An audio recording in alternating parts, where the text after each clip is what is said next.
ने बिहार की जनता पूरी तरह से आश्वस्त है कि जनता की जीत होगी और महागठबंधन की सरकार बनेगी, तेजस्वी यादव जी मुख्यमंत्री बनेंगे।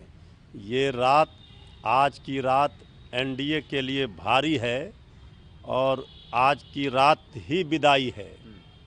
कल से नया सवेरा आएगा, नई सरकार आएगा, नौकरी की भरमार वाली सरकार जनता ने चुनी है और वो सरकार बनेगी। कल सारे एग्जिट पोल का एग्जिट हो जाएगा।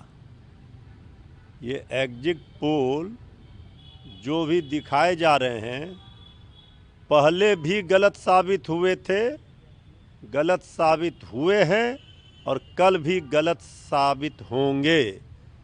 ये जनता का एक एक वोट का हिसाब जनता के पास है।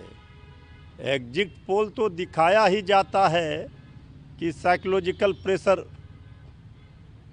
देने के लिए, तो इसलिए ये सबसे क्या होना है, एग्जिट पोल हमारे पक्ष में है और वो कल दिखेगा एग्जिट पोल जब जीत की खुशी बिहार की जनता मन। क्या है इसकी सच्चाई? देखिए, सारे षड्यंत्र का पर्दाफाश होकर रहेगा। कोई तंत्र काम नहीं करेगा, जनतंत्र जीतेगा।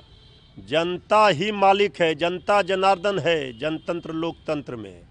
और जो तंत्र के माध्यम से चाह रहे हैं सत्ता पर कब्जा करना, उनके मंसूबे पर जनता पानी फेर देगी। एक एक लोग सजग है और पहरेदारी कर रहे हैं।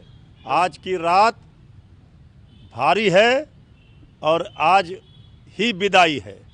हमने तो कह दिया, बिहार की जनता की है पुकार, राज तिलक की हो गई है तैयारी। अब की सरकार में तेजस्वी की है बारी, इसलिए कोई पोस्टर लगा ले, कुछ कर ले। नीतीश कुमार के समर्थक लिख रहे हैं टाइगर अभी जिंदा है। जनता का जब जनसैलाब आता है तो ये पोस्टर पर दिखने वाले टाइगर हो चाहे सत्ता में बैठने वाले सब